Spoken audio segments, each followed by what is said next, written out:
The air inside Buckingham Palace was already tense, but what happened next turned quiet royal protocol into a storm no one saw coming. A decision, small on paper, massive in meaning, has reportedly shifted the balance of power inside the monarchy. And at the center of it all stands Prince William, the future king, now tied to a private Balmoral Cottage that carries decades of royal memory. But this isn't just about inheritance. It's about exclusion. And according to insiders, that exclusion may have reshaped relationships at the very top of the royal family. The story begins not in London, but deep in the Scottish Highlands, inside the vast and historic Balmoral Estate, where silence, tradition, and power have always lived side by side. For generations, Balmoral has been more than a royal residence. It has been a sanctuary, a retreat, and in many ways, a private world where the monarchy stops performing and starts living. Within its 50,000 acres lies a small, almost hidden structure known as Balmoral Cottage, a modest three-bedroom home surrounded by forest, history, and absolute privacy. To the public, it looks unimportant. To the royal family, it is anything but. According to long-standing accounts, this cottage was originally linked to Queen Elizabeth, the Queen Mother, who allegedly gifted it as a deeply personal gesture to her great-grandson, Prince William. At the time, William was not a future king in waiting. He was just a student at St. Andrews, a young man still carrying the weight of unimaginable loss after the death of his mother, Princess Diana. And it was during those fragile years that Balmoral became something different for him. Not a palace, not a symbol, but an escape. Friends of the family have often described how William and Catherine, Princess of Wales, found rare moments of normality there, walking, talking, and building a life away from cameras, pressure, and expectation. Over time, that cottage became more than property. It became memory. It became identity. And it became a place that represented everything the public never saw about the royal family.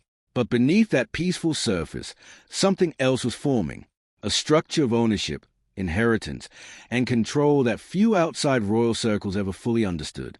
Balmoral itself is privately owned by the monarch, not the Crown Estate. That distinction alone makes every decision about its land deeply personal, and often politically sensitive within the family.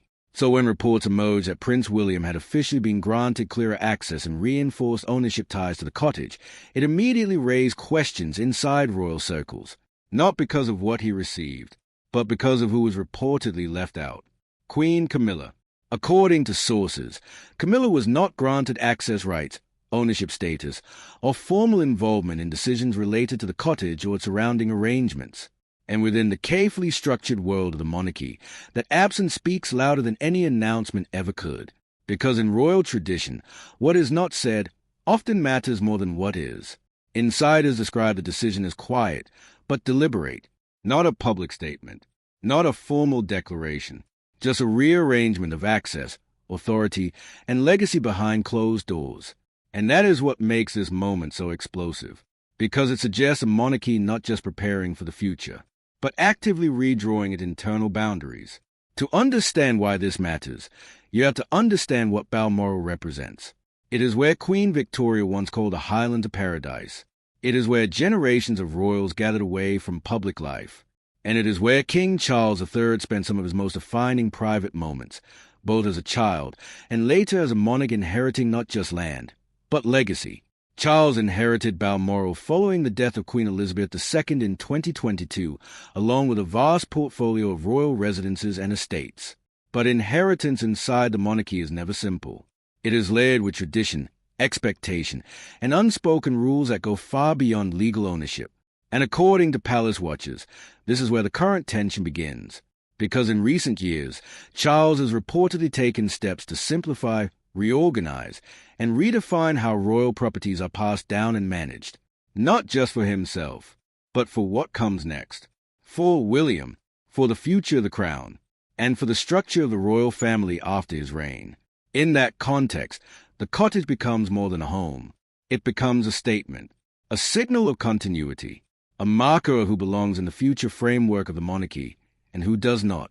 But exclusion inside the royal family is never just administrative.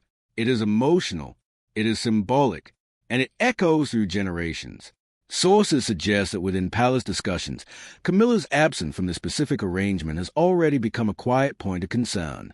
Not publicly addressed, not officially acknowledged, but deeply felt, because Camilla has been part of Charles's life for decades, through controversy, transition, and ultimately her role as queen consort. She has stood beside him during one of the most scrutinized relationships in modern royal history. And yet, in this particular inheritance structure, she is reportedly nowhere in the framework.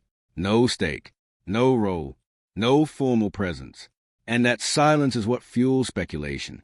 Is this a legal decision based on long-established arrangements? Or is it a reflection of deeper boundaries still existing inside the royal household? Meanwhile, William's position continues to strengthen, not just symbolically, but structurally. As future king, every connection to Balmoral, every piece of land, every inherited space add to the foundation of what the monarchy will look like under his rule. And insiders suggest that King Charles has been increasingly focused on ensuring a smooth transition of authority, not only in title, but in physical royal assets and responsibilities. From opening Balmoral to the public for the first time in history, to reshaping estate usage and family access patterns, Charles appears to be actively redefining what royal ownership means in the modern age. But every decision like this carries consequences. Because when you redraw lines inside a family as historically complex as the Windsors, you don't just transfer property, you shift power. And power never moves quietly. As the news of William's cottage inheritance spreads, speculation grows across royal watchers, historians, and the public alike. Is this simply a continuation of tradition? Or is it the beginning of a new internal structure inside the monarchy, one where the next generation quietly takes position while the present generation slowly steps back? What makes this moment so compelling is not the size of the property. It is not even its historical value. It is what it represents. A future being shaped in silence, a monarchy adjusting itself from within, and a family still navigating the invisible lines between duty, legacy, and personal connection. Because in the end, Balmoral is not just land. It is memory, it is power, and it is the place where the monarchy, again and again, reveals its most private truths. And now, as William steps closer to the center of that legacy, and Camilla finds herself reportedly outside one of its most symbolic arrangements, one question remains hanging over everything. Is this the natural evolution of the royal family, or the beginning of a deeper divide that has yet to fully reveal itself? The answer, for now, remains locked behind the gates of Balmoral, and inside the silence of a cottage that has suddenly become far more important than anyone ever expected. The silence around Balmoral was not accidental. It was controlled, measured, almost intentional, because inside the walls of King Charles III's reign, every decision about land, inheritance, and access carries weight far beyond property records. It carries legacy. It carries symbolism. And most importantly, it carries the future shape of the monarchy itself. And now, at the center of this unfolding storm, stands a small structure that should have meant very little to the outside world. Balmoral Cottage, a quiet 3-bedroom retreat hidden within the vast Balmoral Estate, one of the most historically significant royal grounds in Britain. But what makes this story extraordinary is not the building itself. It is what it represents inside the royal family's internal structure of trust, privilege, and inheritance. According to long-standing accounts, the cottage was once tied to Queen Elizabeth, the Queen Mother, who allegedly passed it forward as a deeply personal gift to her great-grandson, Prince William. At the time, William was not a global figure, not a future monarch in public consciousness, but a young man still carrying the emotional weight of losing his mother, Princess Diana, and searching for something stable in a life defined by instability. And that is why Balmoral mattered so deeply. It was not just royal land. It was emotional geography, a place where grief could breathe without cameras watching, where silence was not absence, but protection. Over the years, William's connection to the estate only deepened, especially alongside Catherine, Princess of Wales, as they built what would eventually become one of the most visible modern royal partnerships in history. But while the public saw tradition, family holidays, and carefully curated images of royal unity, inside the structure of ownership, something far more complicated was always in motion. Because Balmoral is not part of the Crown Estate, it is privately owned by the monarch, which means every building, every cottage, every transfer of access is ultimately a matter of personal decision, not institutional obligation. And that is where modern monarchy becomes deeply personal, and sometimes deeply political. In early 2026, reports began circulating that adjustments were being made within the Balmoral Estate structure. At the center of those adjustments, the cottage linked to William. According to insiders, King Charles III had taken steps to ensure William's long-term security of access to the property, reinforcing its position within the estate's future framework. On the surface, it looked simple: a father securing a space for his son, a king preparing a legacy for a future king. But inside palace circles, simplicity rarely exists, because every inclusion creates an exclusion. And this is where the story shifts sharply. Reports suggest that Queen Camilla was not included in the arrangements tied to the specific property decision. No formal ownership structure, no documented authority, no management role in the cottage or its surrounding land. And in the language of royal protocol, absence is never neutral. It is always meaningful. It raises questions that cannot be easily answered publicly. Was this an intentional separation of legacy lines between generations? Was it a legal technicality rooted in historical arrangements made decades ago?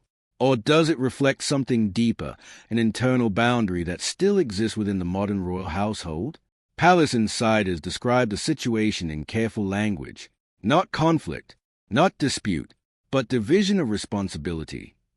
A phrase that sounds administrative, but feels deeply emotional when placed inside a family structure as complex as the Windsors.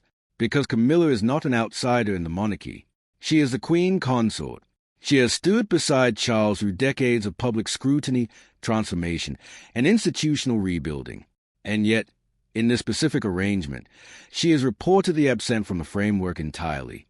No symbolic role, no structural inclusion, no visible stake. And that silence is what fuels speculation far beyond palace gates. At the same time, attention has increasingly shifted toward William's growing role, not just as heir, but as a stabilizing figure within the monarchy's long-term future planning. Every connection he strengthens to Balmoral is seen not just as personal inheritance, but as preparation. Preparation for transition. Preparation for continuity. Preparation for the day when the crown passes fully into a new generation. And King Charles, now balancing duty with the realities of age and health, has reportedly intensified efforts to organize royal property structures in a way that reduces future uncertainty. From public access expansions at Balmoral, to subtle restructuring of estate usage, to reinforcing certain long-standing personal inheritances, each move appears part of a broader attempt to modernize the monarchy's internal architecture without disrupting its symbolic foundation. But modernization always comes with friction, because tradition resists change, and family memory resists rewriting. Within Balmoral itself, history is everywhere. Queen Victoria once called it a paradise. Generations of royals have walked its grounds, retreated into its forests, and built private lives away from public scrutiny within its boundaries. And now, it stands at the center of a modern question: who controls legacy when legacy is both family and institution? The cottage at the heart of this story may appear small compared to the grand scale of royal estates, but in symbolic terms, it carries disproportionate weight, because it connects past, present, and future in a single thread. A gift from the Queen Mother, a refuge for William during formative years, a shared memory between William and Catherine during their early relationship, and now, a focal point in discussions about inheritance, access, and royal structure. That is why this story resonates far beyond royal watchers. It is not about architecture. It is about identity. And what happens when identity is tied to land, tradition, and hierarchy?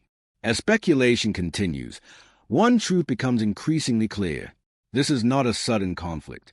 It is a long, slow evolution of how the monarchy defines ownership in a modern world, where every decision is documented, every exclusion is noticed, and every inheritance becomes part of a larger narrative about power and future leadership.